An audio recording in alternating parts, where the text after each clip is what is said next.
Ia te alanga fia e to e whaatalofa tuai le whaafonga so e tātou atinu. Ia e le whaangaloina I lava na ia tātou paanga masani a lau loa pe Global Networks. Ia e ala le tautua le o tātou tala mai sa moa e usi mai lola whaafonga. Whapoponga le o tātou tala I le nei fo I afi o le asa lulu. O le awa uli nei le ana tu e lawina ila I unga le whaamsinonga maulunga. E whaasanga ina li o e te wati o ane le ana ia I o ina molianga. O le ngā oia o vea mtangata whainga luenga e o atu. I le lua se lau ono lima. O e te wati na whainga luenga ina I le whaaputu ngā tupe mo le luma na imanuia o tangata Samoa po le nupi wha. A e tua ia ilo na whainga luna whaia o ni ngā i oinga whaasoli tula whono. O le ave whaanga o ia le o tupe o penisione o nisi o nai tangata mātutua. Ua whai langi whaolanga. Le o atu I le se lau whaasfulu tolu afe. Ono se lau tā lalo na whaitawa whai. O nei soli ngā tulafono I tusa o tō laulanga le whaamsinonga. O loo whaalia aina whaatino ina e te wati nei ngā ioinga I le maale māsino I Januari. O le tausanga I lua afis fuluono. A ngā I a se tema o le lua afis fulu iwa. E le ima whai ono o le lawina o le unga e te wati le ana fuafua. E whaatautai e luma o lana fionga le whaamsino sili. Ia sa tiusi matiwa perese. O na ua le mawhai o na wanoa maita mai ta ilo ia le tua leo leo. Ia lupe matasila I linga noa atoa. O na ni whaalawe lawe le ma alofia. Ua toe tolo po aile la wino le unga le sunga ia e te wanti. Mo le asas fulu iwa le masina le neo novema. Se ia wanoa maita mai ta ilo ia le tua leo leo. Le ana nafa ma le soe ina. O le nei mata upu. O loo tu lai mo le ali o loo mo lia le sunga le ali ilo ia ia afamasanga maiko so ona lole. O le nupi whae pei o le se fia le tātou au whaafonga o se whaaputu ngā tupea sa mua na whaavaina le tausanga I tasiwa fitulua. Le ana whai o mo tangata whainga luenga uma le atunu. Ina ia tipi ina mai eini se o vaenga se le ni mai o lātou tutoni. I ta I 2% ma le se 10% mai le company I po le matanga luenga. O loo whainga luenga ina ia tangata. E whaaputu ai le nupi wha. A wā lava fuafuanga whai. Mo se lumana I manuia. O le awauli nei fo'i lea na tu e whafonga ina I se whai unga le whaamsinonga māualunga. Mo le ali o tanga lo sa maunga loto. Malona to anua ia tāofi mo se. O ila ua nei wala I o ina I tau wala atu I la lo ia Anne Matalasi. Ia mori anga I lima o le umia ina o whala au whaasa ina o le aisa. Whaapea ai le marijuana. O ila ua nei lea na maua whaatasi mai manisi o tangata I se o swainga leo leo. Lea na whaatautai e le awhia onga lalo vai ane masino Uline. O le tausanga le nei. O le isito alimo o tangata le na maua nei o swainga. E le ngata o lalo vai. Ai o le awhia onga vai tele. Leo lo o tu ina atu le lato whaamsinonga. Mo le masino o Februari o le tausanga fau. Ona o leo lo o lato te ina momolianga. Ua whaia le tua leo whaasanga ia I lato.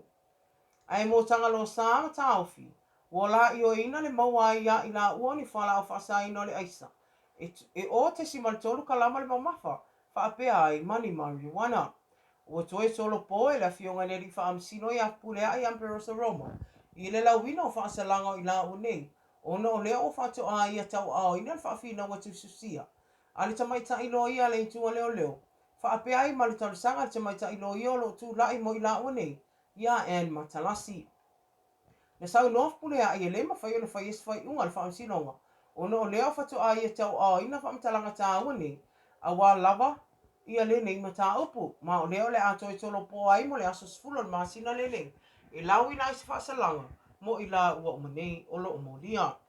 O tanga lo sa lo o lo te ena pe le tua leo le tala ina o ia tua. Ona o nisi whai o mata upu o lo tua ia ai o ia. Ma whaatali ai lei longa. I luma le whaamsinonga. I tua inga o lona tama whailea. E wha o leo ti. I se isi tangata.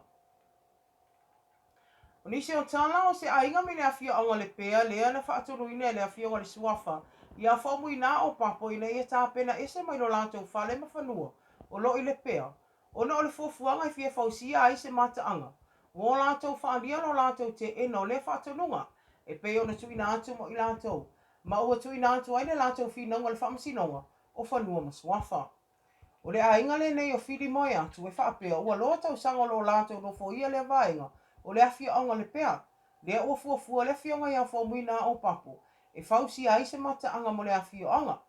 Ai pei tai, o lea ua tupu maola le nei ainga, a o loo au mawai pea i le ni whanua i le awhia ongo le pea.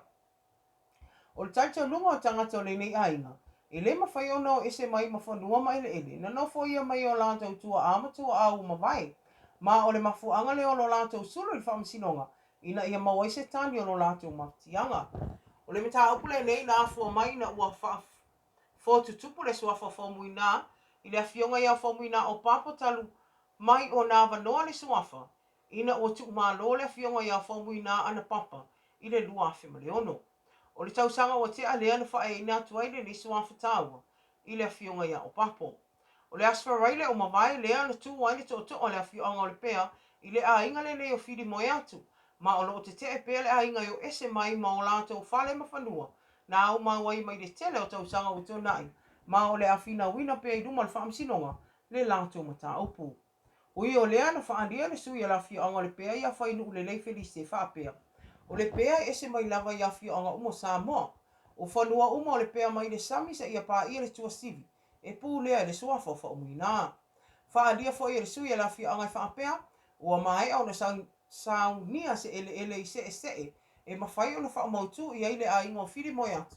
Ai se i wha anga i o i le fuafuanga le awhio anga i mai le awhio anga i a wha umuina ma li i mwhai pule. E tu so le mata anga e pei o na fia fausia.